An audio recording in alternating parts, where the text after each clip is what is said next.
Hello all, it is your host, Emmanuel I. Smith, and today's date is Thursday, May 21st, 2026. The time is 5:03 p.m. and I am in Miami-Dade County, Florida. Thank you for listening, thank you for your patronage, and thank you for watching. The title of today's lecture is the Stasi Zersetzung and Gangstalking, the obvious comparison. This is part C of the Stasi Zersetzung lecture, and I expect to wrap the lecture up in this final installment. Thank you for being here. Before I get to the matter at hand, I would like to briefly address another matter. And that matter is one of staged accidents and occurrences. Gang stalkers like to stage accidents and occurrences that look like they were accidental, when in fact they were staged or derived with the actual intention of getting the targeted person harmed in some way. So, for example, me, one second, ladies and gentlemen.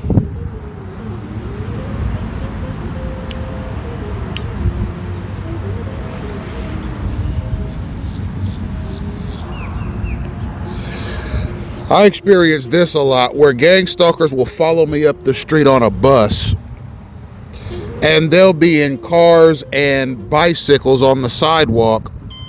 So you have the bus going straight down the street on the road, and you got stalkers following behind in cars, trucks, motorcycles, and then you got other stalkers on the sidewalk alongside the bus on bicycles. And what that's designed to do is cause some kind of a collision when I go to get off the bus. So when you're in Miami-Dade County, if you have somewhere you're going in particular, they have a bus route for it. So for example, let's say I need to go down Biscayne, I'll take the 3 or the 203.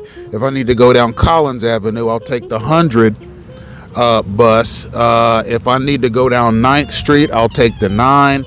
If I need to go to 199th down that way, I'll take the 199.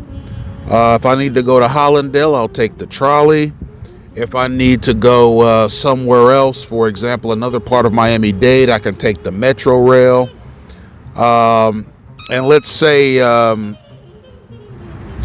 I get off the Metro Rail in the Palmetto area and I need to go down 87th towards Flagler Street.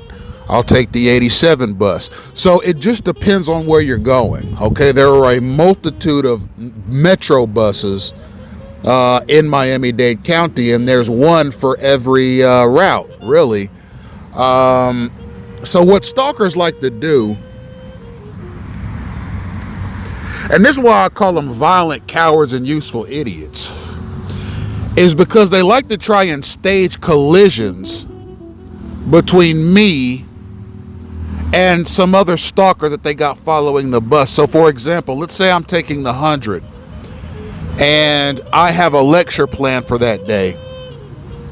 The people stalking me, okay, and we're talking gang stalking here, already know that if I'm on the 100 bus and I'm about to do a lecture, I'm going to stop in one of two areas. I'm either going to stop in Sunny Isles Beach, Florida, or I'm going to stop in Bell Harbor, Florida.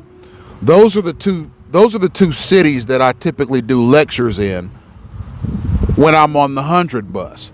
So what they'll do is they'll have stalkers following me with the expectation that I'm going to get off in one of those two cities. And if I'm doing a lecture in Sunny Isles Beach, I'll do a lecture in one of 3 parks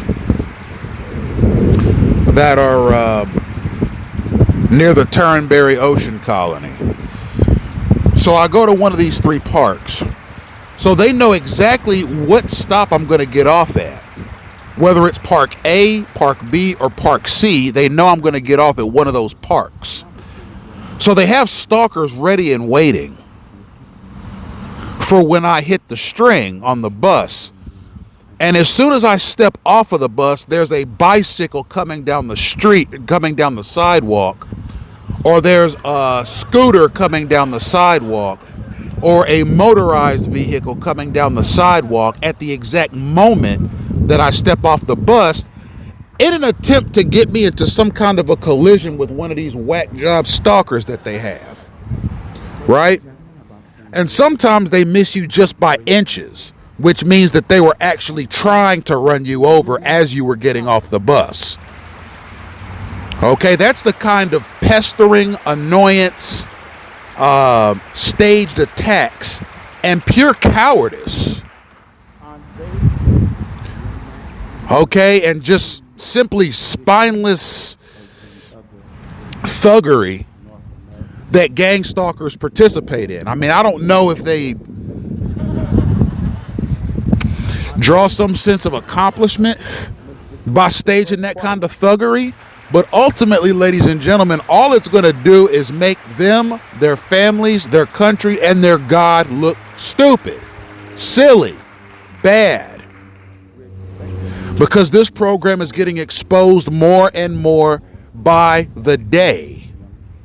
So having participated in it, whether or not these cowards are actually tried and prosecuted for setting up stuff like that, it's not going to matter.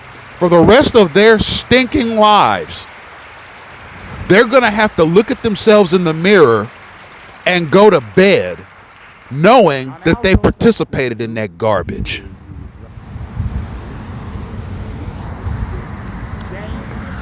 So, see some of my previous lectures on synchronization.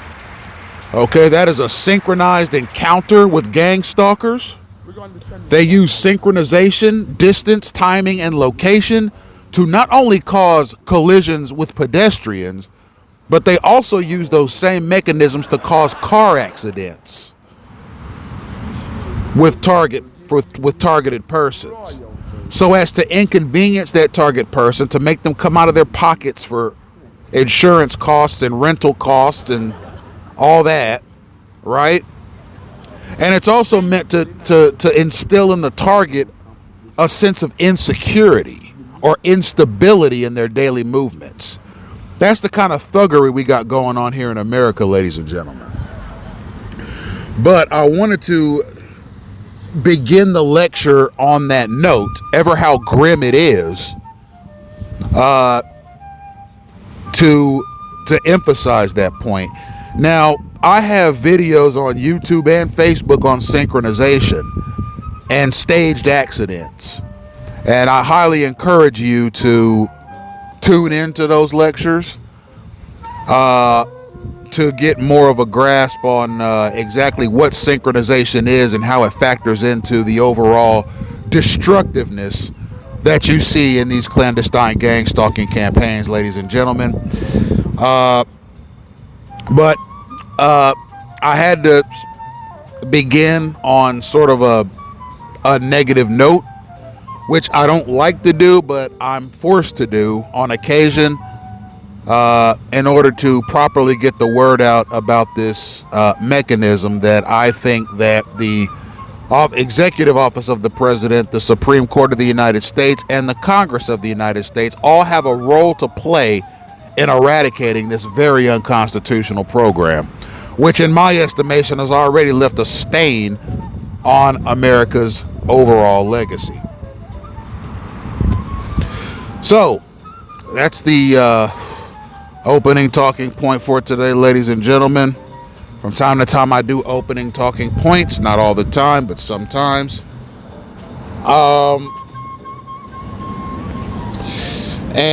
So we're going to get into the main talking points of the lecture today, ladies and gentlemen. Thank you for watching. We're going to get into it. The first point of order is going to be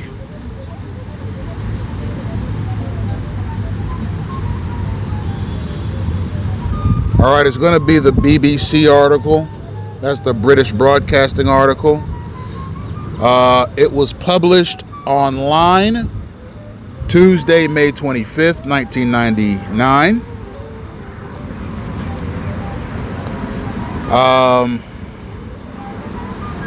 At 5:46 p.m. That's United Kingdom time. And the title of this article is World, Europe Dissidents Say Stasi Gave Them Cancer. And there's a picture of the old Berlin Wall here, and the caption says, "The wall may be down, but Stasi ghosts still haunt the East." The BBC's Terry Stiatsny reports from Berlin. So this article is authored by a German journalist, and it reads, "When three of former East Germany's best-known dissidents died within a few months of each other of similar rare forms of leukemia, suspicions were aroused among their friends that this was just more than a coincidence. The writer Jürgen Fuchs was convinced before his death that this month that he had been deliberately exposed to high levels of radiation by the East German secret police, the Stasi, which could have caused his terminal cancer. Now, the Berlin prosecutor's office is investigating his death, but they are still missing vital evidence as to whether his claims were true." Okay, so this opening paragraph is about a writer named Jürgen Fuchs, who wrote just weeks before his own death that he believed that he was intentionally exposed to high levels of radiation.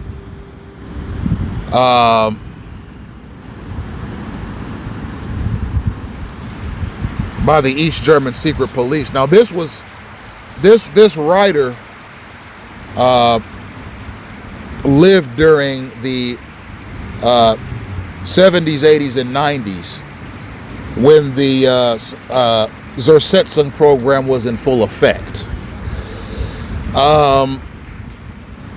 And he believed, and he communicated publicly that that his cancer was brought about by intentional exposure to radiation by the Stasi German forces, the Stasi secret police, as a way of silencing his dissent. Okay, he was a journalist that openly spoke against the Stasi. He openly spoke against Zersetzung, and he openly spoke against the East German government. And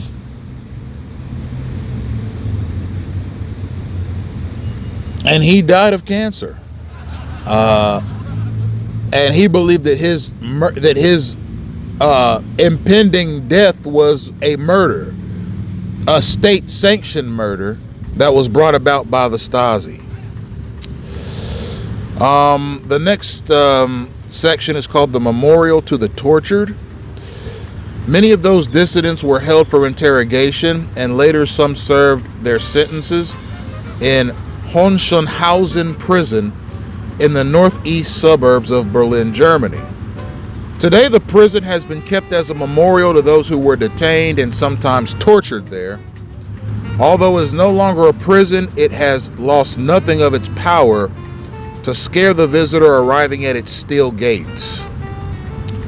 Former inmates guide visitors around the underground cells and describe how they were kept isolated and disoriented, knowing nothing of what was going on in the outside world. Many of those former dissidents who had been imprisoned for such crimes as trying to leave the country or telling political jokes believe it would have been entirely possible for the Stasi to have used radiation as a cruel and invisible means of punishment. In 1989, when the Berlin Wall came down, members of the East German citizens' committees occupied the prisons across the country. Some of them were surprised to find powerful X-ray equipment there, not as you might expect in the medical centers, but in rooms where prisoners had their photographs taken. Now, the fear is that those photographs were in fact a way of exposing the prisoners to levels of radiation that were high enough to cause cancer. The German authorities are now looking into the allegations that this was a deliberate policy by the Stasi. Now, ladies and gentlemen, this is a very telling point that's being made here, okay?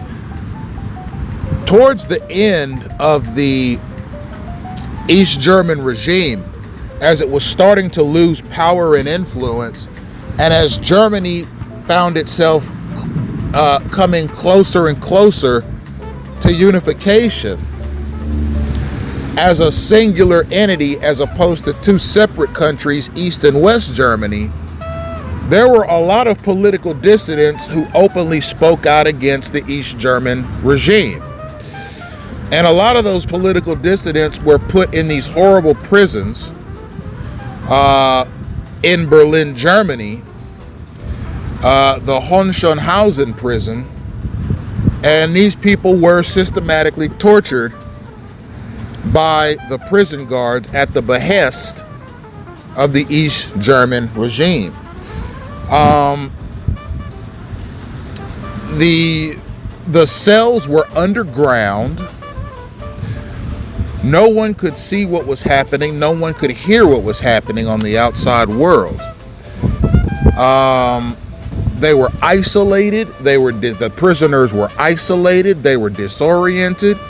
They knew nothing of what was happening in the outside world. They had no access to newspapers or television or radios.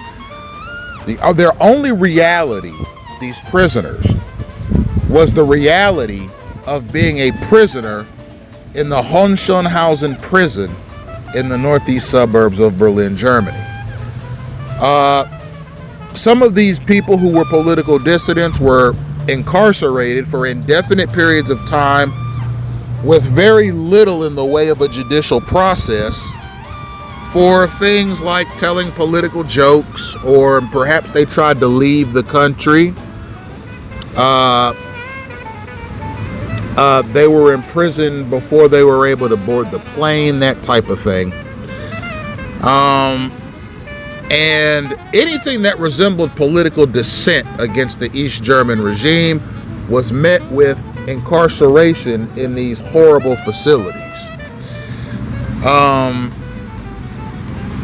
So there was a committee called the East German Citizens Committee, which was essentially a grassroots organization of people who opposed the East German regime, and they openly demonstrated, spoke, and wrote against the oppressive East German regime. A lot of these political dissidents were thrown in jail for their political views, and mind you, ladies and gentlemen, there was little to no freedom of speech in East Germany for the entire 40 years that the East German Stasi were the dominant intelligence network in East Germany. So from 1950 to 1989, okay, there was very little in the way of anything that resembled freedom of speech or freedom of expression. Okay, I mean, you could have freedom of thought. You could personally detest the East German regime. You could personally detest the Stasi.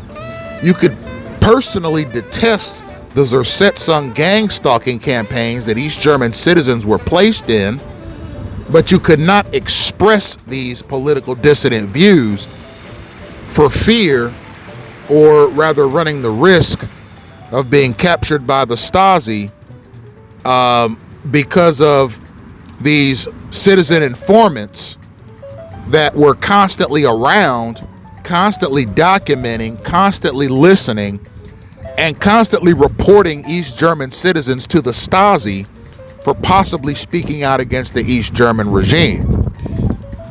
So there were a lot of people being stuffed into these horrible dungeons in the Hohenschönhausen prison in Berlin. And they were kept there until the Berlin Wall fell and Germany was finally unified into one country. A lot of the prisoners in these dungeons were surprised to find powerful X-ray equipment that was there. And apparently there was other equipment like an X-ray device that emitted radiation. And some of these prisoners were brought into rooms where there were substantial numbers of highly technical devices that emitted radiation. And they were kept in these rooms for an extended period of time while their picture was taken, probably mug shots or something. But as it turns out, holding prisoners in this room to take their picture was not at all the point. The point was to expose them to radiation.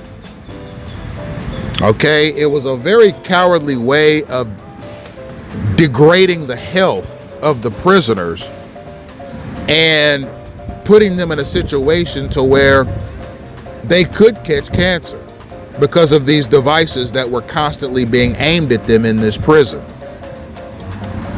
So I'd like to draw a parallel to that in gang stalking, because as I've said, ladies and gentlemen, the Zersetzung is at least 1/3 of the blueprint that the U.S. Army and other U.S. auxiliaries use to perpetrate gang stalking campaigns against U.S. citizens. Okay, the Zersetzung was very likely the most precise blueprint for gang stalking here in the United States. Second on that list was probably MK Ultra, and third on that list was COINTELPRO. And then there were other operations and programs like Operation Chaos which were similarly disruptive and used government resources and individual civilian spies to track, spy on, gather data on, and perpetually descend upon their subjects, which are targets. So why such a program as the Zersetzung existed in East Germany? We have those answers. The Zersetzung existed to silence political dissidents and their families. Okay, you didn't have to be a political dissident to get put in a Zersetzung.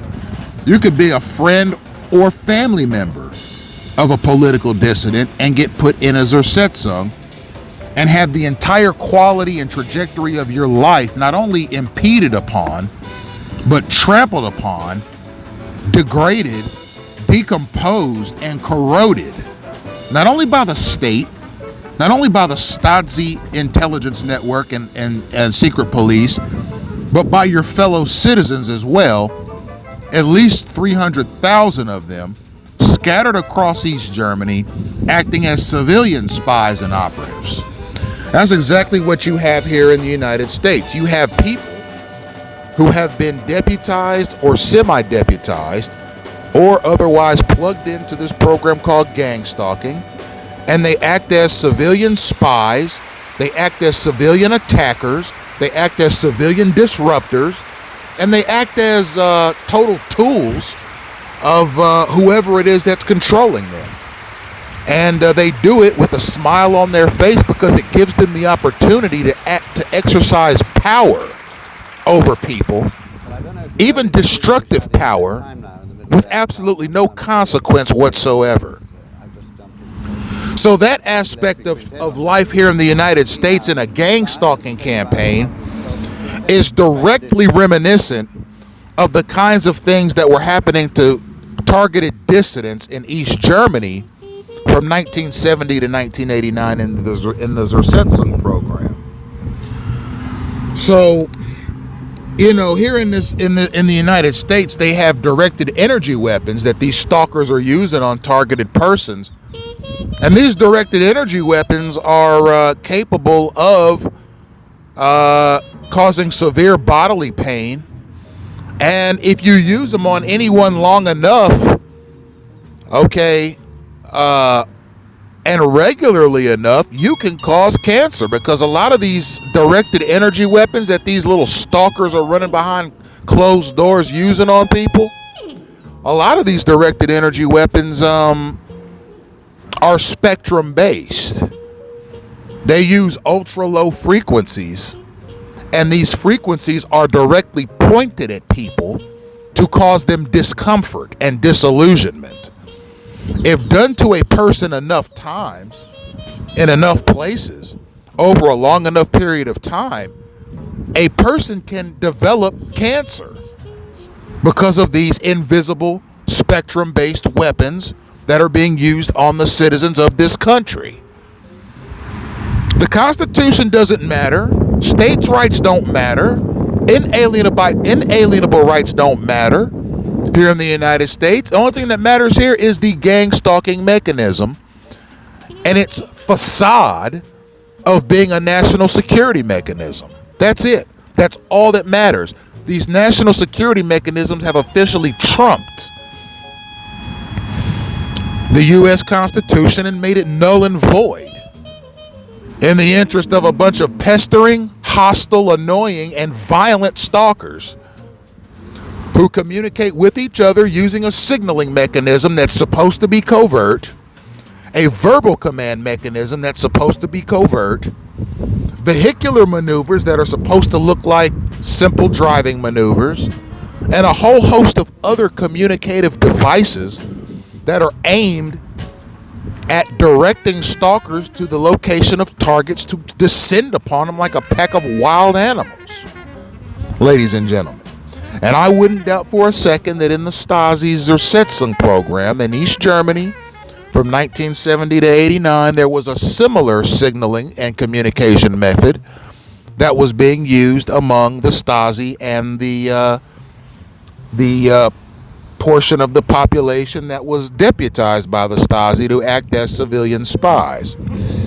So it's very much the Zersetzung is very much the progenitor of gang stalking. I mean, I suppose that there were certain governmental auxiliaries here in the United States that saw the Zersetzung and said, well, let's implement that here so we can have the pleasure of knowing what it's like to manipulate society for better or for worse, and manipulate the lives of people for better or for worse behind closed doors, behind the scenes, in a covert fashion, in such a way so that none of the perpetrators are ever caught or imprisoned. You see, that's how Mussolini's oeuvre was set up, ladies and gentlemen. When you go to my YouTube page and look at my lecture on Benito Mussolini's oeuvre, okay, Benito Mussolini was the dictator of corporate state Italy, otherwise known as Fascist Italy, during World War II. He was Italy was a member of the Axis powers and was an enemy of the United States and the Allied powers. Benito Mussolini's oeuvre was a secret police that used covert, civilian-based spying, harassment, attack, and similar mechanisms to silence dissent. Okay, the oeuvre was set up to where when the program finally ended, none of the perpetrators of that program, no matter how disruptive, no matter how destructive, no matter how violent, none of those people were ever prosecuted for having participated. And that's the way gang stalking is set up here in the United States, ladies and gentlemen. The perpetrators of gang stalking will likely never be prosecuted for what they do because, first of all, in order to prosecute, there needs to be an arrest. As of the present time, gang stalking is not recognized as a crime or even as anything real in the United States. As of right now, it is being treated as something that simply exists in the minds of the targets. Despite thousands of people coming forward talking about having experienced similar crimes against their person by total strangers who appear out of nowhere seemingly and disrupt their daily lives.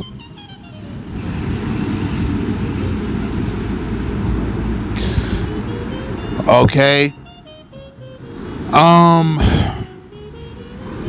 So until gang stalking is identified and entered into the U.S. criminal code,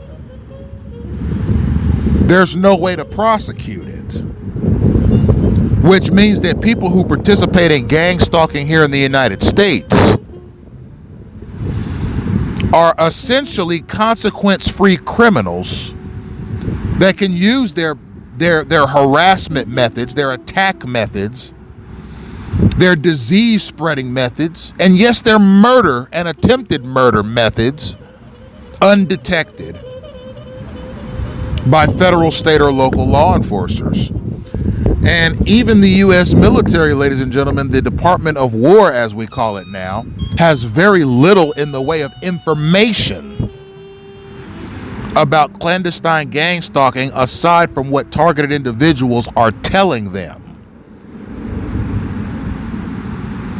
You see, there's no manual going out that talks about how gang stalking is perpetrated. All you have are testimonials from targeted persons. Gang stalkers are keeping their mouths shut about this. Undercover operatives are keeping their mouths shut about this. Gang stalker liaisons are keeping their mouths shut about this because they like working together to exercise control over the U.S. population. They like that. It's an ego boost for them. So ultimately, ladies and gentlemen,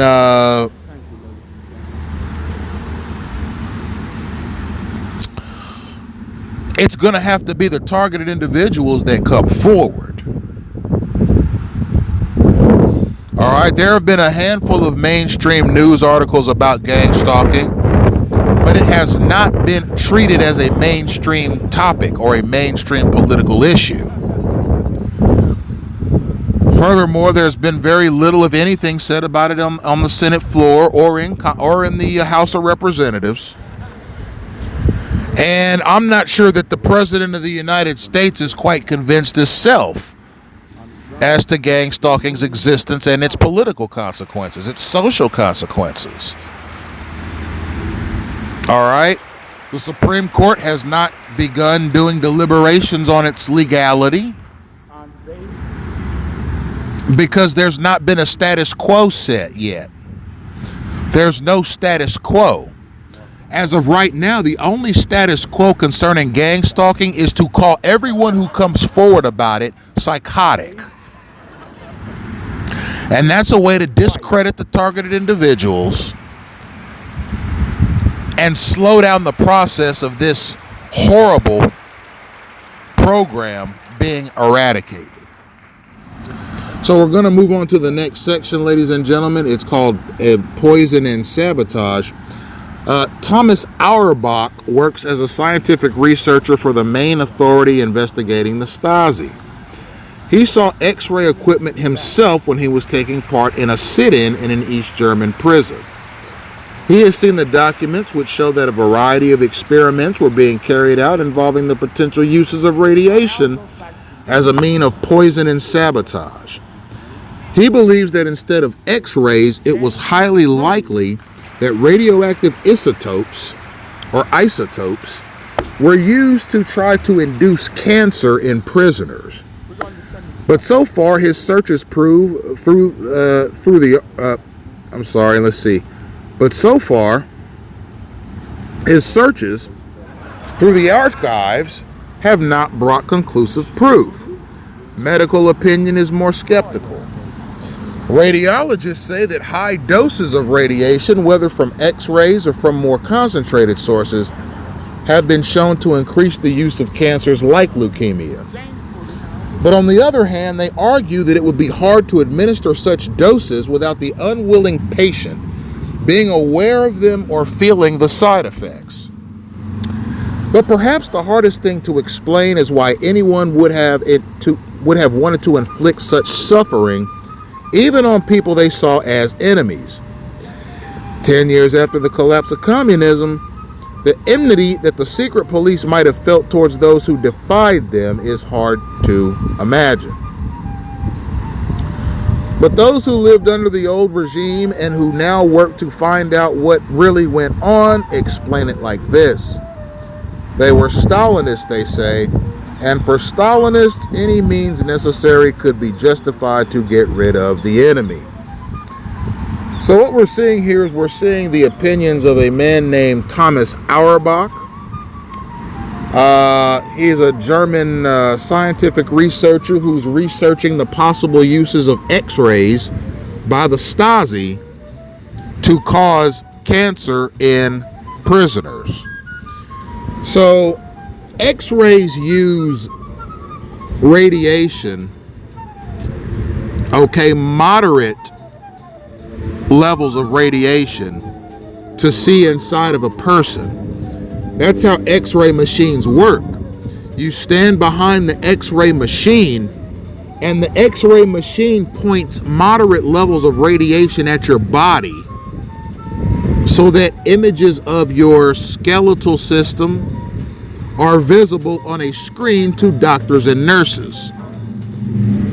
If you expose a person to X-ray radiation for an extended period of time, or longer than is what is required, or if you use an X-ray machine or X-ray device that emits higher levels of radiation than a typical X-ray machine, if used on a person for a longer period of time or a a period of time that is unnecessary or unseemly, then the subject of that radiation torture could come down with leukemia, which is a form of cancer that can be fatal. This Thomas Arabot guy is researching whether or not the Stasi used X-rays to intentionally cause cancer in its political dissident prisoners. Now, apparently the evidence behind the intentional uses of X-rays to cause cancer in people is thin among the Stasi, and despite having found X-ray machines in these Berlin German prisons, and despite certain persons like Mr. Fuchs, who stated openly that he believed that he was intentionally exposed to extended periods of time underneath X-ray machines so as to cause cancer in his body, Mr. Arabak believes that the research concerning the intentional use of X-rays to cause cancer is inconclusive. Radiologists say that high doses of radiation, including the kinds of radiation that is in X-rays, can cause cancer. Okay, that's documented facts. Okay, if you expose a person to radiation for a long enough period of time, it can cause cancer in them.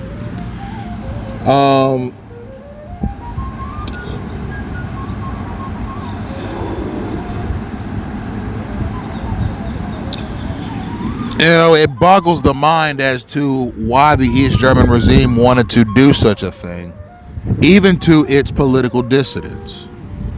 All right, it wasn't enough to incarcerate them. It wasn't enough to shut them out from the outside world in underground prison bunkers. But they wanted to expose them to high levels of radiation also.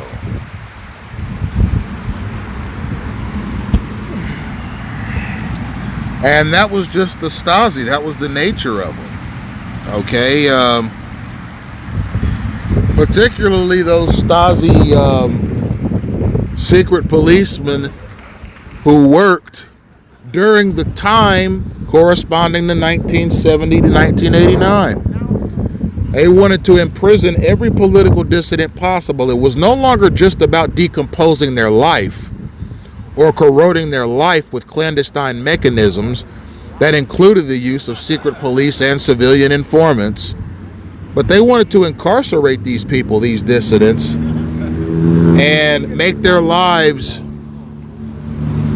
as horrible as they could make them while incarcerated, ladies and gentlemen. And apparently, these people are being described as Stalinists. Mind you, ladies and gentlemen, Joseph Stalin was the president, the head guy, the chief of the Soviet Union for decades. And his policies were responsible directly for the deaths of millions and millions of German or of Russian citizens. Okay? The author of this article is basically saying that the Stasi, okay, the East German regime, they weren't just socialists. Okay, they weren't just socialist communists, they were Stalinists, meaning they wanted to use the communist mechanism to kill people because it made them feel superior and above anything that resembles contempt or justification for their crimes.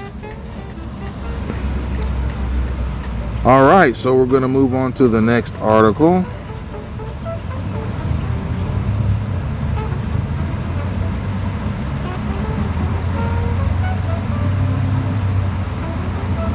All right, so our next article we're going to read from is from the International Perspectives in Psychology, Research, Practice, and Consultation Journal.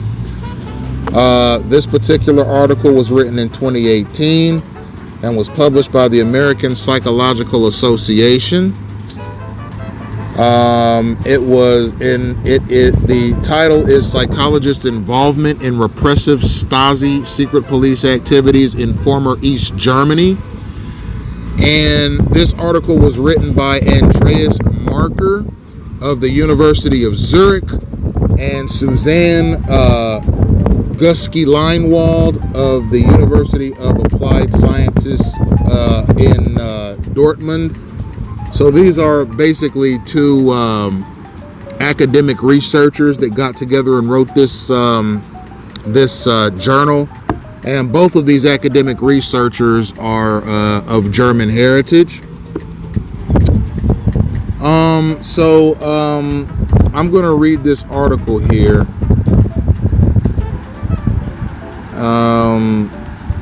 And this is going to be I'm not going to read the entire article. I'm going to read excerpts of the article. And we're going to examine it. So the article begins: the use of psychology within the context of intelligence or secret services around the world creates ethical issues that inherently erode psychology's professional standards. The historic case of the East German Stasi secret police provides the opportunity to systematically study such clandestine abuses of psychology. As Stasi archives are open and accessible, we present information on the structure and function of the Department of Operative Psychology at the former Academy of the Ministry for State Security, which is the Stasi, and this includes an outline of its history, corporate identity, curricula, research agenda, and academic graduation theses. The current article identifies and outlines practical secret police applications such as operational procedures, interrogation techniques, and proscription methods, some of which is subsumed in the Stasi term Zersetzung, which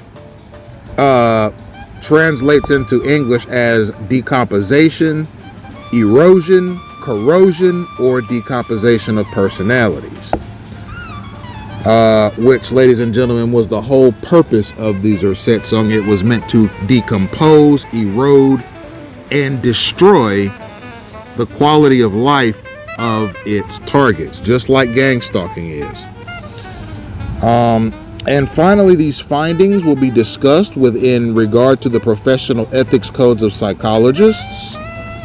We outline recommendations for further scientific examination of this historic case sample and how to prevent abuse of psychologists and psychological knowledge in the future. And the key words in this article are secret police, political repression, operative psychology, trauma, ethics, psychology, and code, which are all applicable to Zersetzung, and they're all applicable to gangstalking, all of these terms. So essentially, this first paragraph is sort of a statement of intention.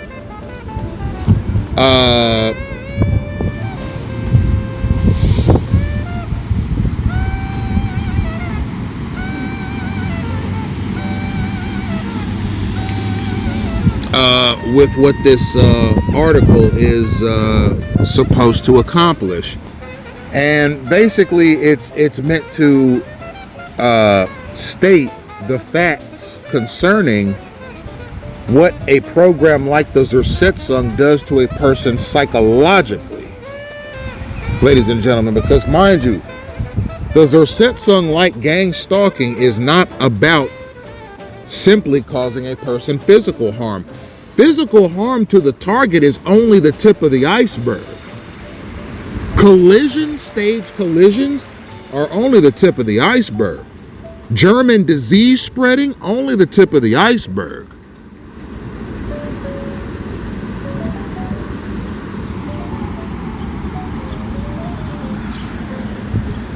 All right. Gangstalking is a psychological attack. It's meant to harm the psychology of the target, their self-image, their sense of self-worth, their sense of security, their sense of stability, their sense of progress, their sense of optimism.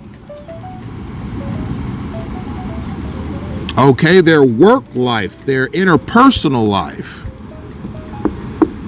All right, it's meant to erode the mindset of the target. And unfortunately, ladies and gentlemen, before word of gang stalking got out, there were a lot of targeted individuals that didn't know what was going on. And what was happening to them intensified the psychological trauma of not knowing who was staging these attacks, why, and from what authority. So now we have knowledge of what gang stalking is. We have estimates as to the number of targets. We have estimates of the number of stalkers. We see where it is a concentrated psychological attack. We see the physical torture mechanisms. We see the airborne bacteria spreading mechanism and the forced sickness and disease mechanism. We see that both men and women are attacked in gang stalking campaigns. We see the synchronized obstruction of movement. We see the synchronized space crowding. We see the synchronized vehicular activity. We see the synchronized collisions. We see the synchronized germ spreading. Okay, we have names and terminology for all of these things that are happening. And that's half the battle, is knowing what's going on and finding names and terms and definitions so that you can put what's happening to you in context, ladies and gentlemen. That's half the battle. The other half is finding the fortitude, the will, the courage, and the virtue to expose this program and survive mightily.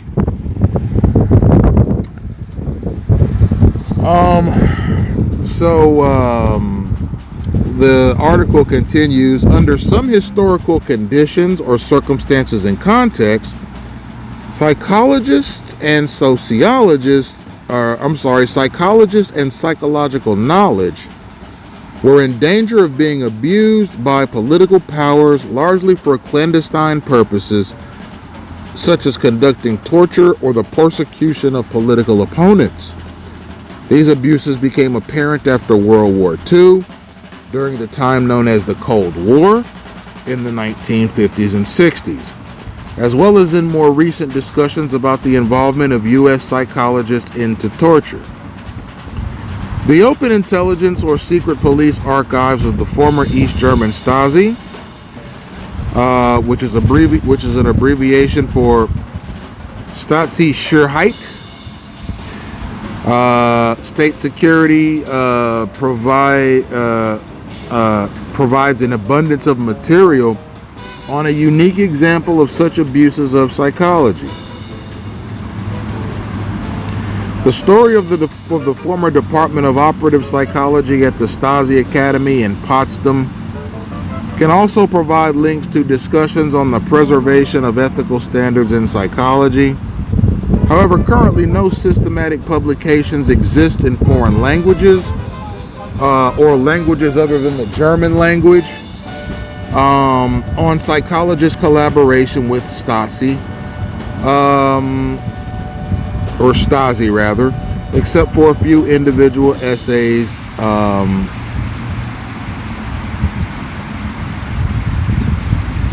in English.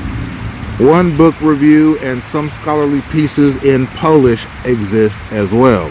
So I'll stop there for a second. So a lot of the material that's online and in books about the Zersetzung and the Stasi generally is in German. I actually ran into that myself. When I was researching the Stasi and the Zersetzung, a lot of the material that I found online was in German, and I had to translate it using Google Translate. I also had to research a little harder and a little further to find articles on the Stasi, on the Zersetzung, that were in English. And that's one obstacle, one hurdle that people who want to research the Stasi run into. I mean, it's not like the Sicherheitsdienst or Mussolini's Ovra or some of the other clandestine policies that existed in various countries over the decades. With respect to the Zersetzung, there's a lot of material out there. However, it's in the German language. And there's quite a bit of material out there in the Polish language as well.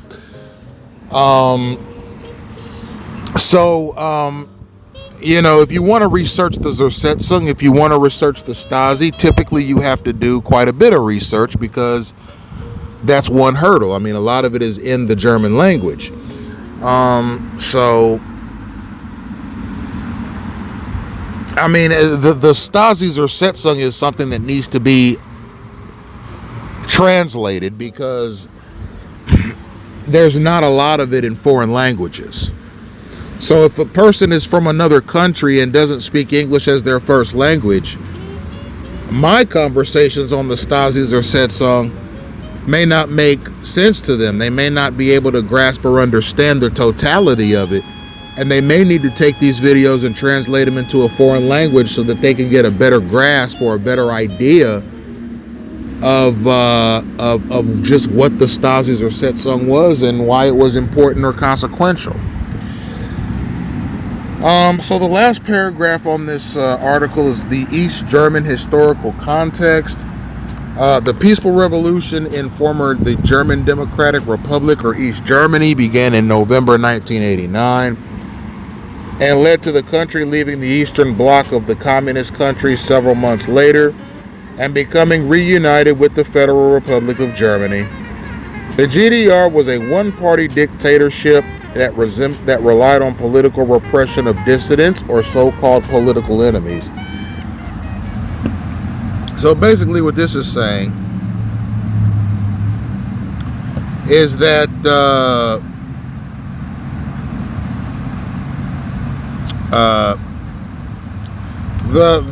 closing out of the USSR's influence over East Germany came about peacefully. It didn't come about through the barrel of a gun or with the use of bombs or grenades. It was a peaceful revolution that was led by East German dissidents. And this peaceful revolution sort of solidified the transferring of power from the Soviets to the Western powers, which were able to unify Germany into a solidified, unified, singular nation again. So the East German regime, it's also saying, was a one-party dictatorship. What that means is that there wasn't much of a democratic process. It wasn't like in the U.S. or other countries where you had several political parties to choose from, and you got to vote for whoever you thought was best suited to be a federal, state, or local official. In the East German regime, there was only one political party, and they got to essentially appoint whoever they wanted to be the head of any political auxiliary there. And there was very little democratic process. So that's going to conclude that particular article, ladies and gentlemen. We're going to move to the third and final article. Just give me 1 second to pull it up.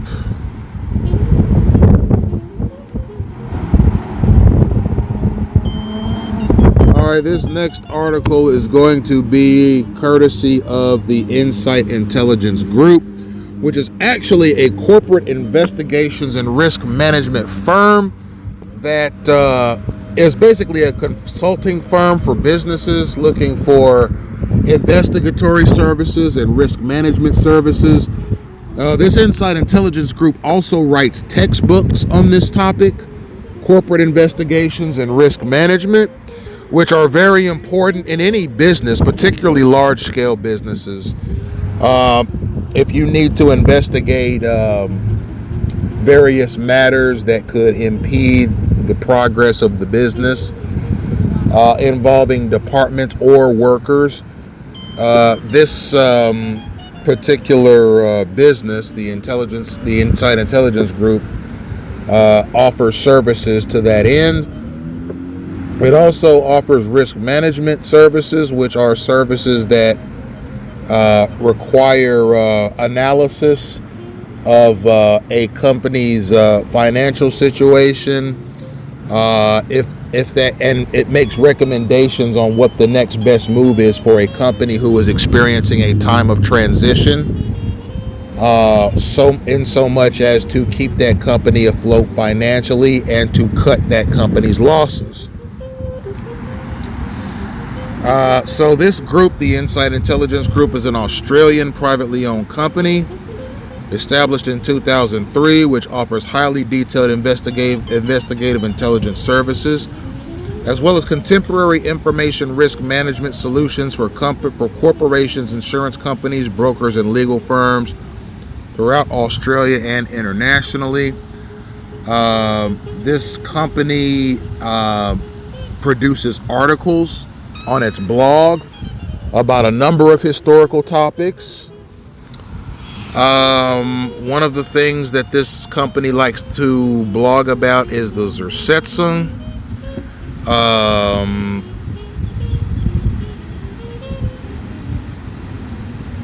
which is of particular interest to this company.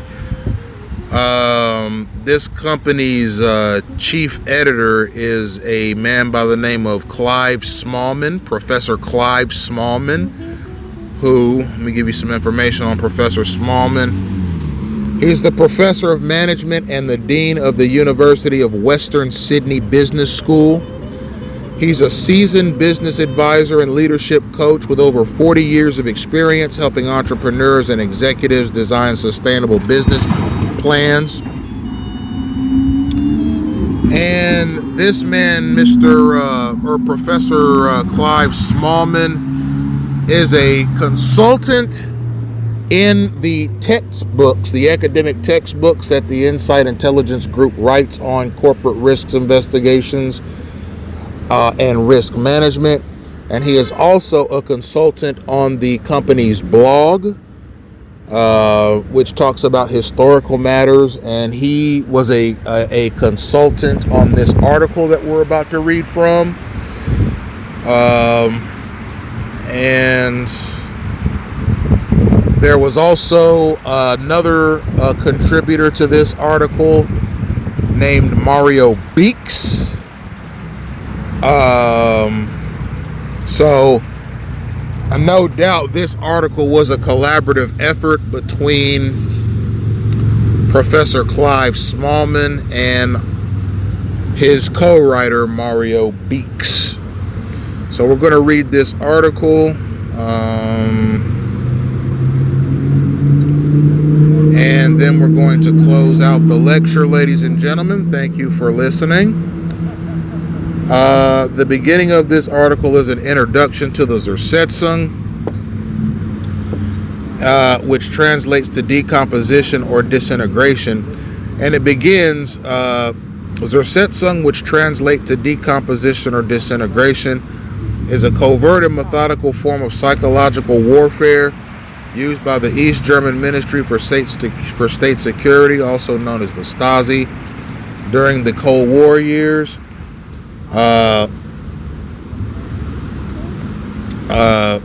So this nefarious practice included a variety of measures aimed at destroying the lives, reputations, and mental well-being of individuals perceived to be enemies of the state or prospective dangers to East Germany's socialist rule. Surveillance, harassing, gaslighting, propagating false rumors, and different sorts of psychological manipulation were all used in Zersetzung. This dark period in history serves as a vivid reminder of the effectiveness of psychological methods in suppressing opposition and keeping control inside authoritarian governments. Following World War II, the Ministerium for Stasi Zersetzung, commonly known as the Stasi, was the internal security agency for the Democratic German Republic, also known as East Germany. The Stasi surveillance system was most restrictive and repressive. It was the most restrictive and repressive apparatus ever used. So that kind of reiterates what I was saying about the Stasi, is that it was even more repressive than Adolf Hitler's Schutzstaffel. Okay, the Schutzstaffel had some level of patriotic obligation to its citizens to afford them some level of camaraderie. But the Stasi afforded no such camaraderie. It didn't have to. It was a construct of the Soviet government. So the Soviet government was not exactly inclined to affording East German citizens anything that resembled freedom of thought, freedom of speech, freedom of expression. It was either get in line with the Stasi, get in line with your local representatives, get in line with the East German regime, or get put in a Zersetzung against your life. But also, there was the opportunity to get thrown in one of the East German dungeons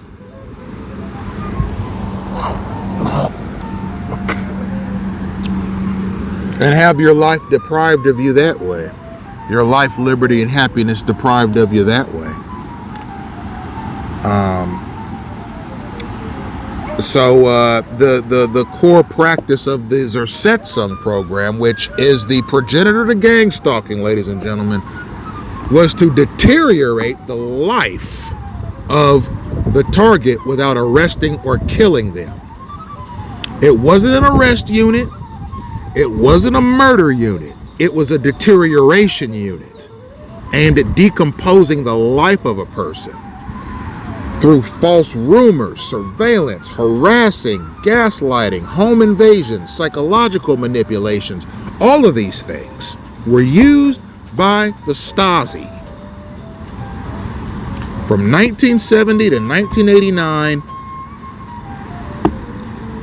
to essentially gaslight a person out of their well-being.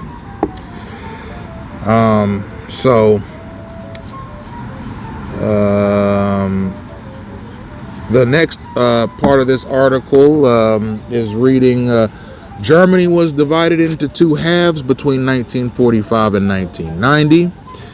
West Germany, which was integrated into NATO and Western markets, and East Germany, which was administered by the Soviet Union. The Stasi is the next portion of this article. East German Stasi secret police, the Stasi, the Ministerium for Staatssicherheit, or Staatssicherheit. I think that's how you pronounce it. The Ministerium for Staatssicherheit had the highest proportion of informants and secret police in history, with 1 out of every 60 people participating. The Stasi had a system in place to listen in on phone conversations. It also had a postal cover system that opened international mails and packages, as well as mail addressed to specific individuals.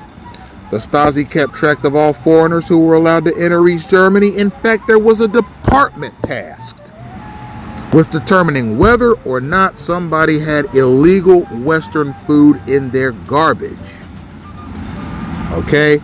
So 1 out of every 60 East Germans was a deputized civilian spy for the Stasi.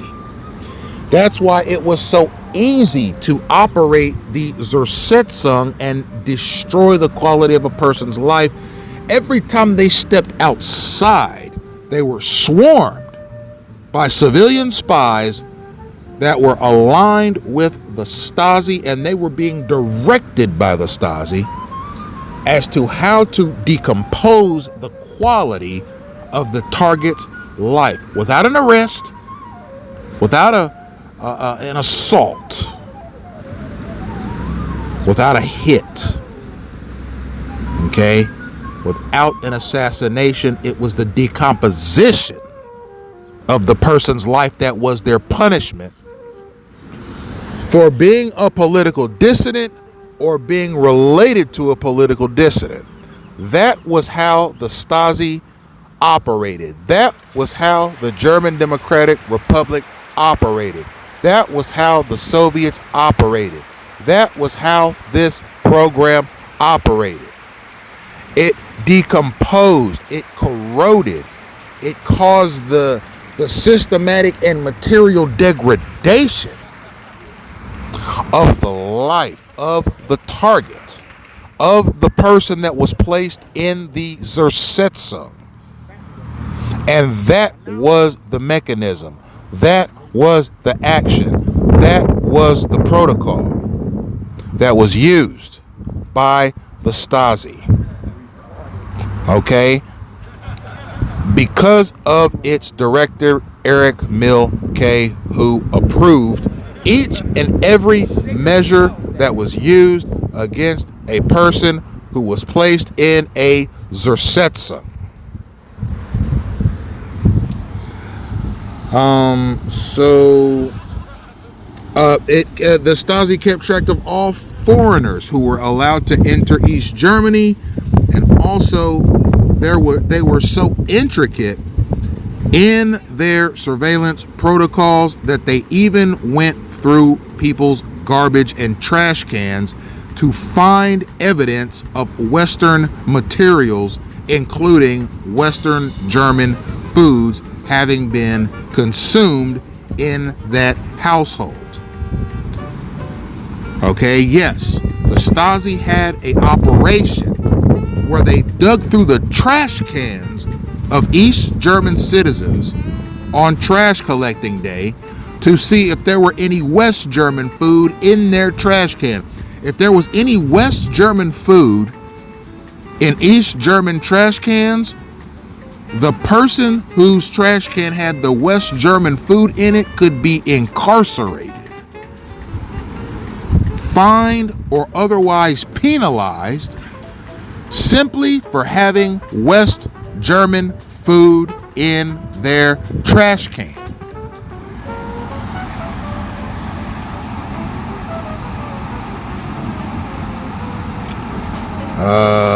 Let me see. Let me get back in my place here.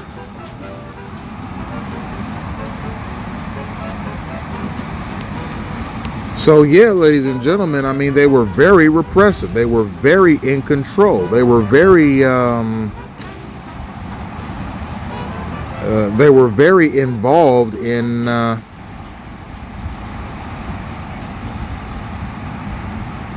the person's life, in the personal lives of these Germans.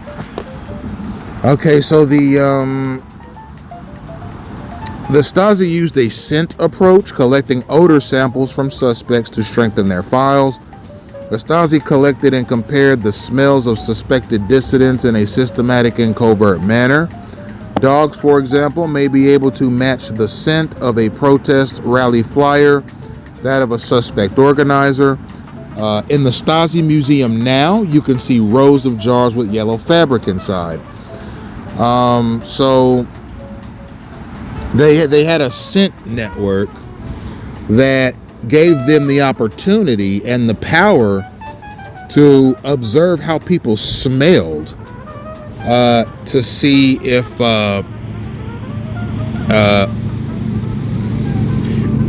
they had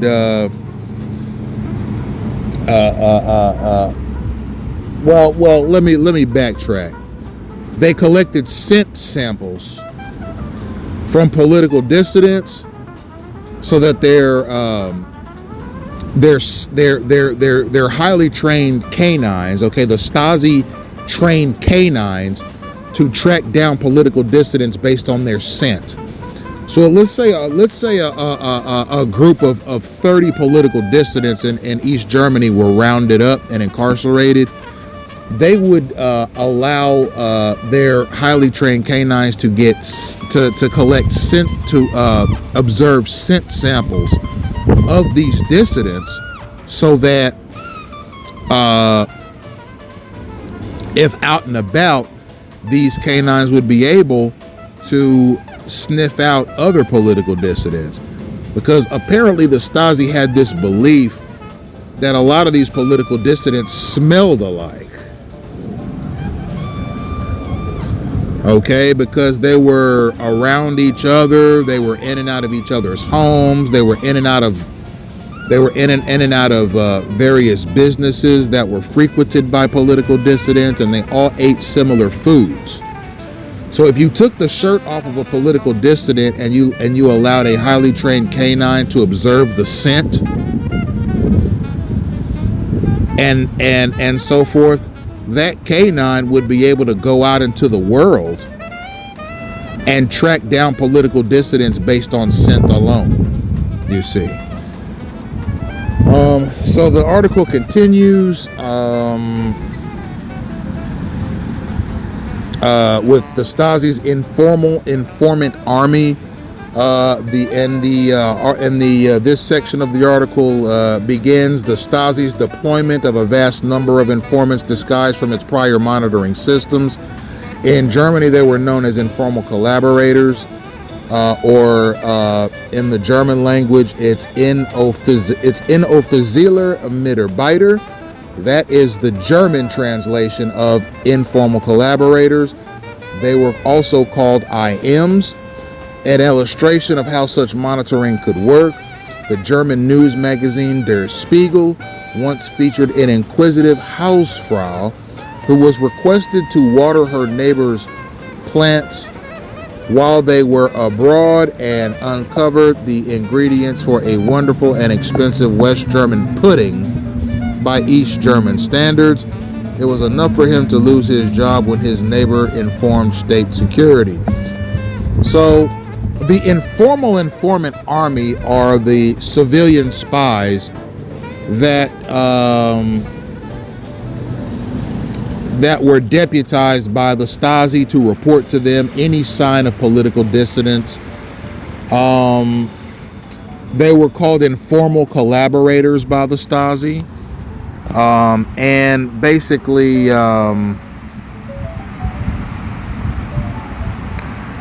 they have sort of a reporting mechanism that they used that was used to essentially force obedience and loyalty to the East German regime. So there's a German news magazine called Der Spiegel, which talked about this at some length. Okay, so for example, there was an East German woman, an East German housewife, who was asked. It doesn't say if she was asked by the East German government or if she was asked by her neighbor to water her neighbor's plants while the neighbor was away. So this East German housewife watered her neighbor's plants, and while she was watering her neighbor's plants, she came across, she saw that the plants contained ingredients for a West German pudding. Okay? So what that told this East German housewife was, this neighbor of mine, whose garden includes ingredients for pudding that is popular in West Germany, that must mean that this neighbor of mine is a West German collaborator or a West German sympathizer. So what I'm gonna do is I'm going to report my neighbor to the Stasi as being a potential West German collaborator because this neighbor has ingredients in her garden that will make a West German pudding. So this neighbor was reported to the Stasi as being a possible West German collaborator because their garden contained consumables that go into West German puddings. So when the Stasi found out that this East German family was making West German pudding, this guy was fired from his job for making West German pudding. Okay? That's how oppressive the Stasi was. If you lived in East Germany, you were not allowed to have anything in your home, even foods that were popular in West Germany. If you were found to have sympathized with West Germany at all, it could be the way you dress, it could be the way you wear your hair, it could be the things you say, it could be the kinds of magazines you had in your home, it could be the kinds of foods you eat. If you had any semblance of being a West German sympathizer and you lived in East Germany during the Stasi period, you could have horrible things happen to you. They could strip you of your livelihood. They could get you fired for your job simply because you enjoyed West German pudding and you were an East German citizen. Okay, that's how sharply divided East Germany and West Germany was during the Stasi regime, during the East German regime period. The Stasi agenda was to capture them young. 10,000 of these informants were under the age of 18. They were children, many of whom were possibly spying on their own parents. So there were children in East Germany who were indoctrinated by the Stasi under the age of 18, many of them. And some of these children were asked to spy on their own parents for the Stasi. The next section says, how did the Stasi convince individuals to act as informants? You had invocations of patriotism, money or tangible benefit, threats of persecution or offers of immunity, or otherwise blackmail, and presenting the assignment as an opportunity to serve your country. So this is how people were recruited into the Zersetzung, and it's a lot like how Benito Mussolini recruited people. All right, he recruited people in a similar way. And let me get back to my place. I lost my place. 1 second, please.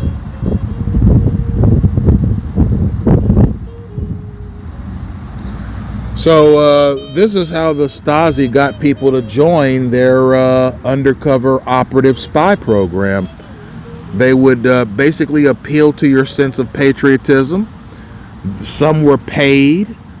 Others were threatened with prosecution if they didn't comply, and so forth. So there was a lot of coercion in getting these civilian spies to participate with the Stasi. I mean, it wasn't like the Stasi put out a newspaper ad, hey, who wants to be a civilian spy? Okay, and they had throngs of people, thousands of people rushing to their local ministerium office looking to sign up as a civilian spy. There was coercion. Okay, there was benefits if you participated, and there were threats of harm if you didn't. So a lot of the German citizens were coerced into participating in the civilian spy program. So the next section of this article is Zersetzung for individuals. Similar to Zersetzung of organizations, the Zersetzung of individuals. And the article continues to switch off that person's effectiveness by diminishing their self-assurance and their faith in the importance of their task.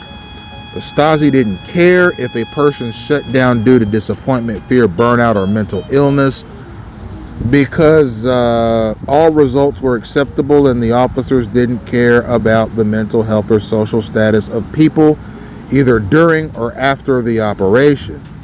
So I'll stop at that first paragraph and give you some insight as to what it is getting at. So when a person was placed in a Zersetzung program, what happened to them afterwards was of no concern. If they went crazy, if they became incarcerated, if they became destitute, or if they died, all of those results were considered acceptable. There was no objective result, okay, or any precise result that was supposed to come from putting somebody in a Zersetzung. After that person was placed in a Zersetzung, anything that happened to that person afterwards was considered desirable and acceptable by the Stasi. Anything. And that's kind of like how clandestine gang stalking works, ladies and gentlemen. Once a targeted person is put in a gang stalking campaign, whatever happens to that person afterwards is acceptable, regardless of the outcome. If that targeted person is killed, if that targeted person is maimed, if that targeted person goes crazy, if that targeted person is incarcerated, if that targeted person goes missing, all of those outcomes are acceptable in a clandestine gang stalking campaign. It's the same thing with the Stasi Zersetzung. After the Zersetzung is implemented, after that person has been placed in the Zersetzung, anything and everything that happens after that is acceptable, no matter how horrific.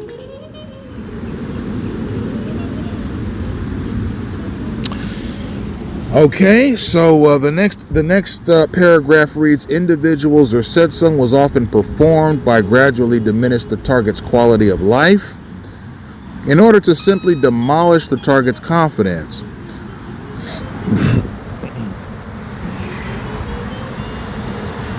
The techniques took several forms, including causing problems at work, which in gang stalking is called workplace mobbing, disseminating misleading information, which is basically character defamation, slander, and libel, and character assassination also, and so forth.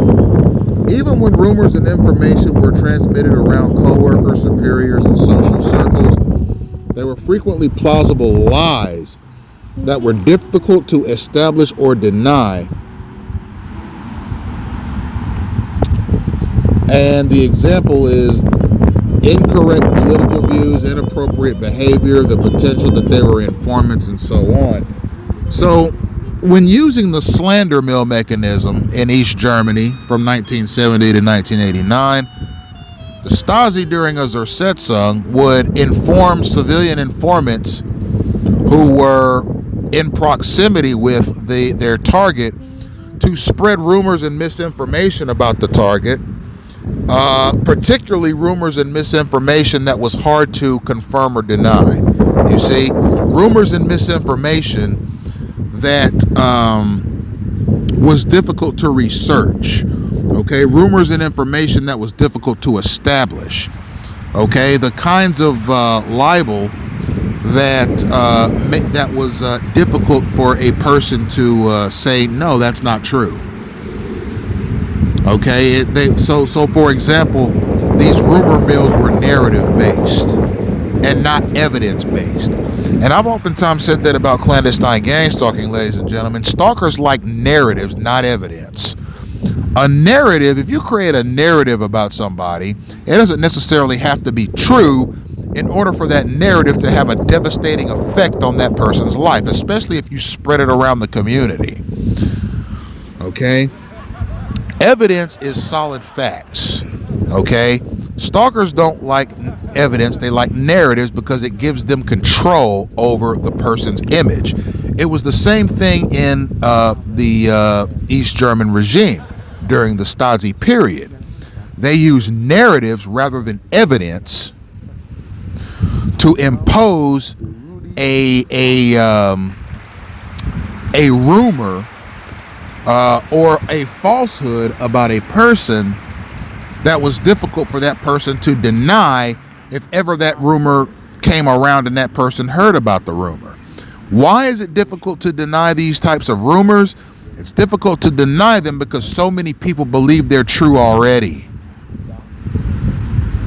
You see, it's easier to believe a rumor than to research or investigate the rumor. Okay? So lots of rumors and misinformation were being spread about these targets who were placed in these Zersetzung programs. So the Zersetzung strategy had a number of stages. It had 3 stages. And the first stage, and these are all separate articles, the first, second, and third stage of the Zersetzung strategy against political actors or people who were deemed by the Stasi director to be hostile or negative to the East German state in any capacity. So the first stage was the initials, and this is reading directly from the article. The initial stage of the Zersetzung was a thorough examination of publicly available data and information, including medical records, school reports, police reports, intelligence reports, and searches of the target's residence. They were looking for any social, emotional, or physical flaws that could be used to put pressure on the target, such as extramarital affairs, criminal histories, alcoholism, drug use, and the differences between the target and their group, such as age, class, or clothing style, that could be used to socially isolate them. So I'll stop at the first paragraph. Zersetzung targets were thoroughly monitored by the Stasi and by the informal operatives. Okay, data was gathered on these targets, medical records, school reports, police reports, intelligence reports, as well as essentially breaking and entering into the person's home when they're not there to look around their home and see what kind of a person they are. All of these pieces of data were aggregated so that the Stasi knew how best to target them and how to maximize the decomposition mechanism that was so prevalent in the Zersetzung. So the next paragraph reads that following that, a comprehensive Zersetzung plan was developed. What was the specific goal? What techniques should be used to exploit the target's circumstances and personality? How much time should it take? Etc., etc., etc. So there was basically a mission plan that was implemented by the Stasi that would be implemented in East German society using the civilian informants against the person in the Zersetzung campaign. So the second stage is as follows. The second stage typically involves supplementing covert surveillance with overt observation to inform the victim that the Stasi was interested in them and to instill a sense of anxiety and fear. Some of the tactics utilized included questioning, repeated stop and searches, strange noises on the phone lines, ostentatious trips to the workplace to alert management and co-workers that the police were interested, and so on. So I kind of chuckle at this second stage because it is so much like gang stalking, ladies and gentlemen. So basically, as these Zersetzung targets went about their lives, the Stasi, okay, the secret police of East Germany, would constantly be directed to that person using signals, verbal commands, symbols, and cues, just like gang stalkers do to targeted individuals. So once pointed out by a civilian informant, Stasi secret police knew who to drive up to and search. And these searches, this harassment, these various features of Zersetzung were perpetrated against the targets over and over and over and over again, so that target would know without a shadow of a doubt that the Stasi secret police of East Germany was interested in them. Furthermore, there were other tactics that were used by the East German Stasi secret police to let people know that the Stasi was onto them. They would get anonymous phone calls, and there would be strange noises on the other line. There was all kinds of deleterious interactions with the management office at their jobs.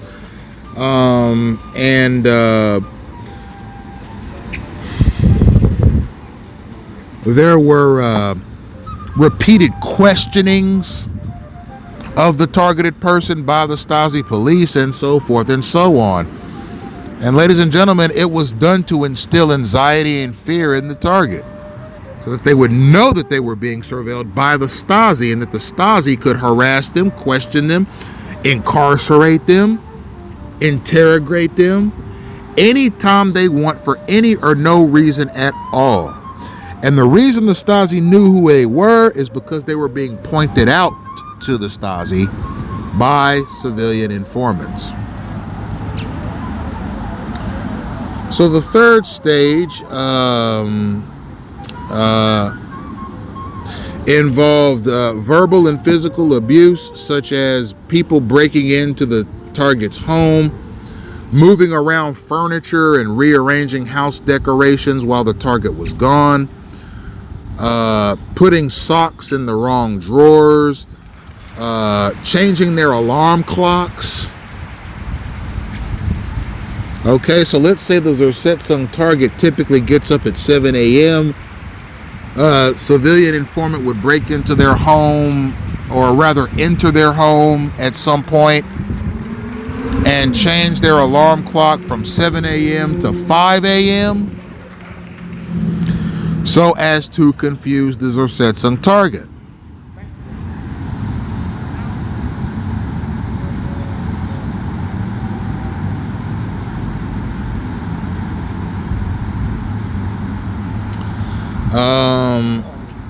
There were they would take food out of the person's home. These civilian informants and these Stasi people, they would damage their bikes and cars, slashing their tires when they weren't watching. And mind you, this was civilian informants and Stasi secret police doing this to people. They would book appointments in the target's name.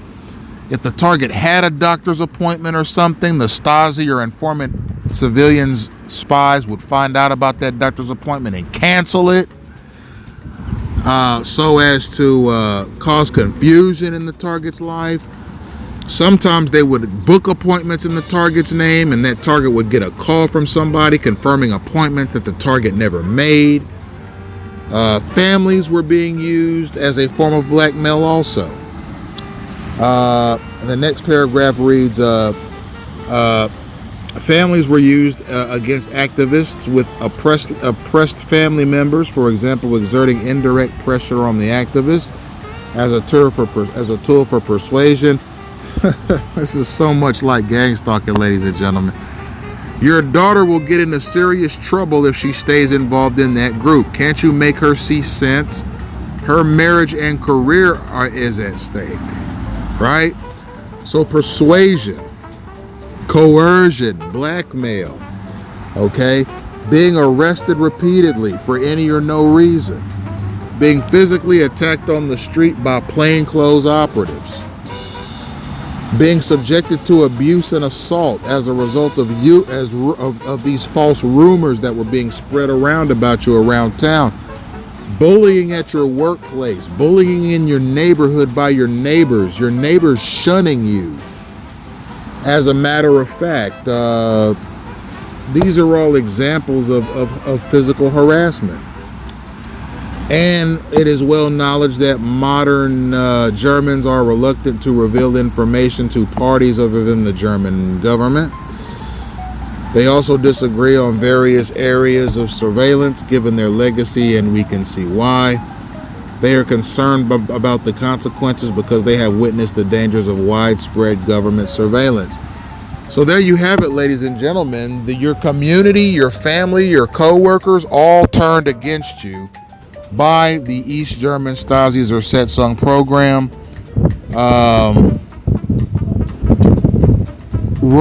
False rumors spread about you so that your community will shun you. So many lies and rumors spread around about you that your reputation takes a hit and never recovers. And you are immediately shunned in your community. And I imagine if the Zersetzung target moved to a new neighborhood or a new community, their new neighbors would start getting those same horrible rumors about you. And then they would start to shun you, and then the same thing would be done to you at work. The same thing would be done to you around town. And it would be very difficult for you to maintain a stable existence because of the harassment. And that concludes the article. The post was written by Mario Beeks, but I suspect that Professor Clive Smallman, who is a major contributor to the, I need to get its name again, the Insight Intelligence Group, was consulted on this article as well. Just as a matter of procedure. So, I mean, there you have it, ladies and gentlemen. You have gang stalking.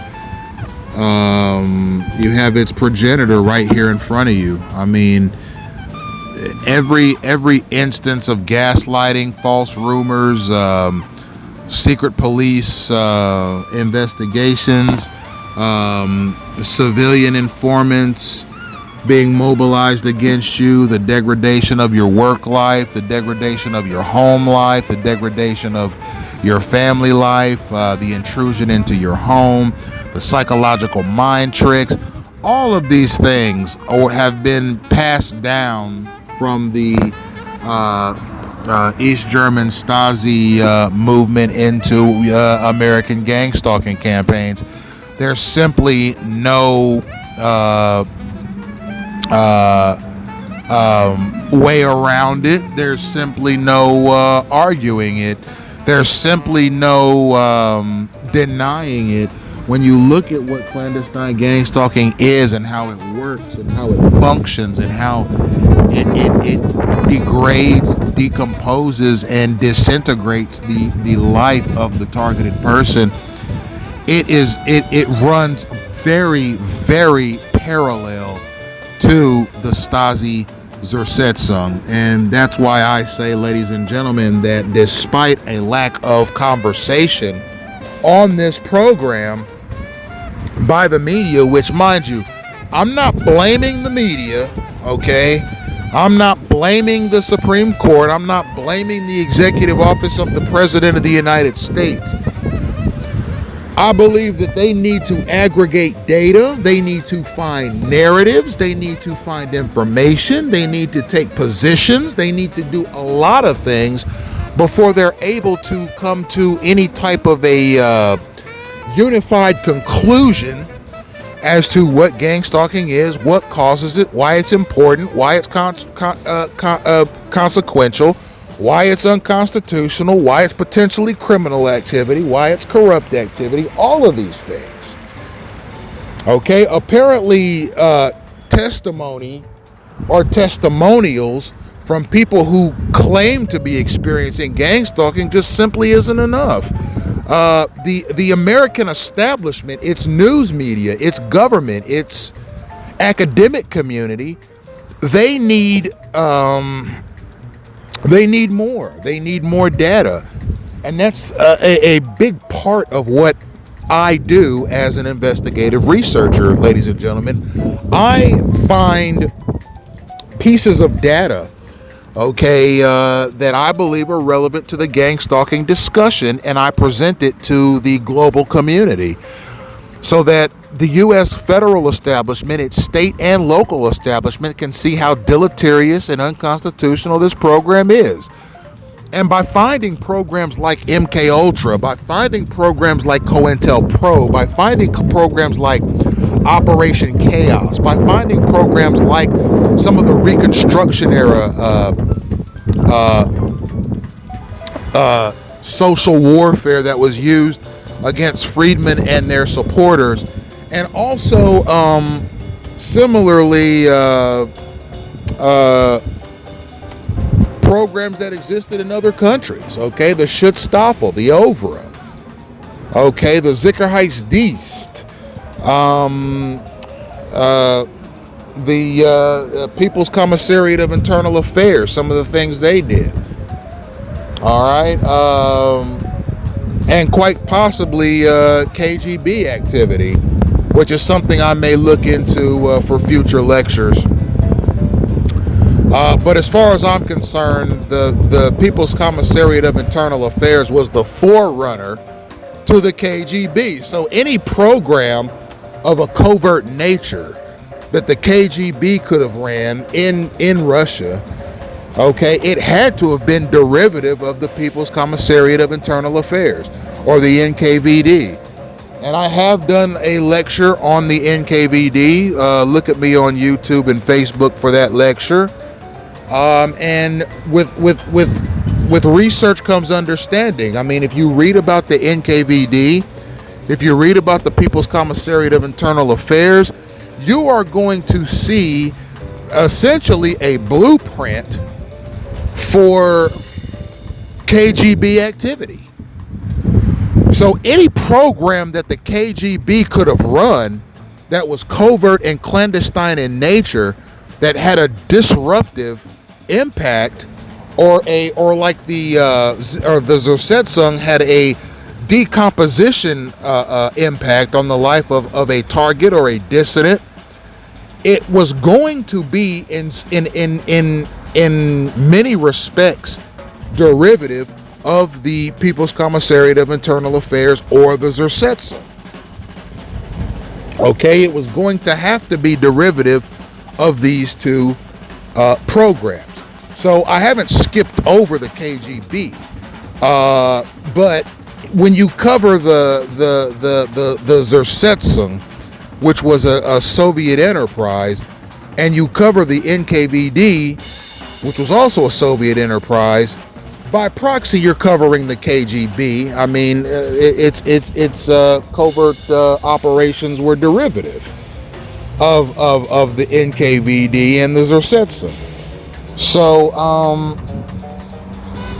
ladies and gentlemen, I talk about a lot of countries. I'm not here to beat up on countries. I'm an investigative researcher. I'm a journalist. I'm an editor-in-chief. I'm an academician, a former college student myself. I'm the CEO of a media company. Okay, I am a political commentator. I'm a broadcaster, a content creator. Okay, that is my occupation. I communicate, and I have to do research in order to communicate effectively. And ultimately, ladies and gentlemen, even when I speak from experience, finding parallels in history of other people, not only here in the U.S., but around the world, who have had similar experiences, is a part of the investigative process. Okay, evidence exists when you have corroboration. Corroboration happens when you compare experiences. You've had similar programs in many countries around the world. This one takes the cake, however. As much as I like Germany as a country, after World War II, it was in shambles. And this program was allowed to manifest in Germany. So when you hear me talk about a country, if you hear me talk about a program that resembles gangstalking or the Zersetzung in any country, the goal is to further the understanding of the listener as to why gangstalking is likely to exist here in the U.S. It's likely to exist here in the U.S. because you have so many people coming forward about similar experiences. And when you compare these experiences to similar government programs that have existed not only here but in other countries, then you get that much closer to truth. You get that much closer to exposition. You get that much closer to positive change when you can find parallels in government misdeeds. And that's what gang stalking is. Now, that's not to say that every senator or congressman knows that it exists. That's not to say that every Supreme Court justice knows that it exists. That's not to say that every college professor or media personality knows it exists. That's not to say that every member of the U.S. Armed Forces knows that exists. It's not to say that every police officer or local, state, or federal law enforcer knows that it exists. It's simply to say that enough people know it exists and enough people participate in it to where it's now a socio-political problem. It's not just an act of aggression against one or more people. It is a sociological problem at this point. And quite frankly, you're going to get a lot of political dissidence out of this, because no government on planet Earth, as far as I'm concerned, has the right to put somebody in a decomposition program against their life, period. So, ladies and gentlemen, that is going to conclude the lecture. I will see you on the next lecture, which is going to be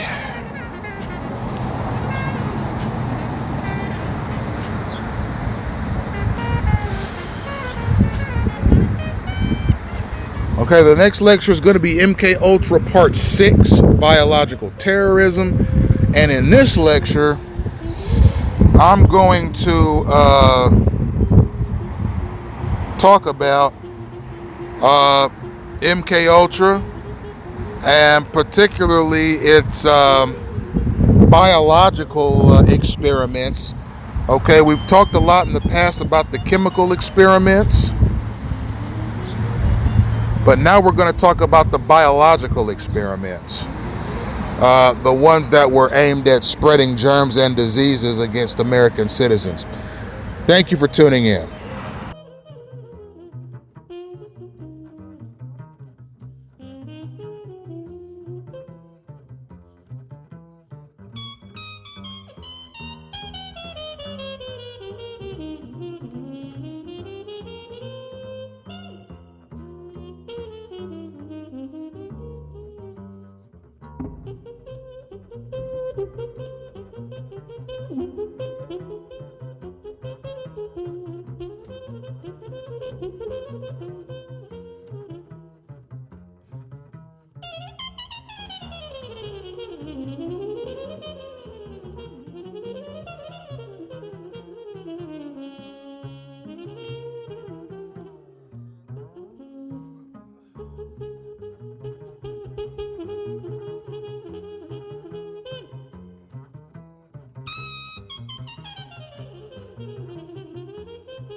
Thank you, ladies and gentlemen.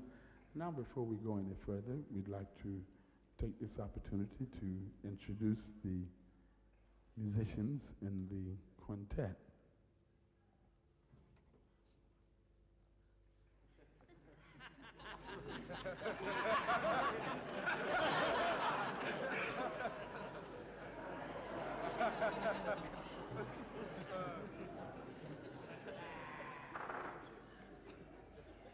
Now that we have met, ladies and gentlemen, how about saying hello to one of the great young percussionists. On drums, Mr. Rudy Collins.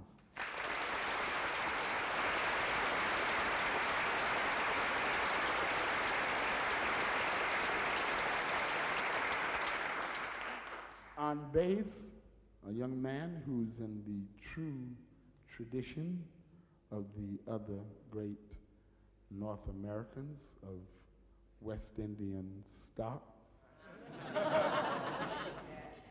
On bass, Mr. Christopher White.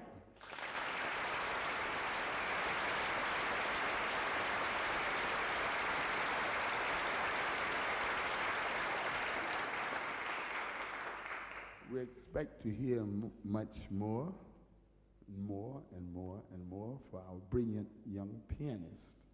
He's a native of the city of brotherly love, Philadelphia, Pennsylvania's pride and joy, Mr. Kenny Barron.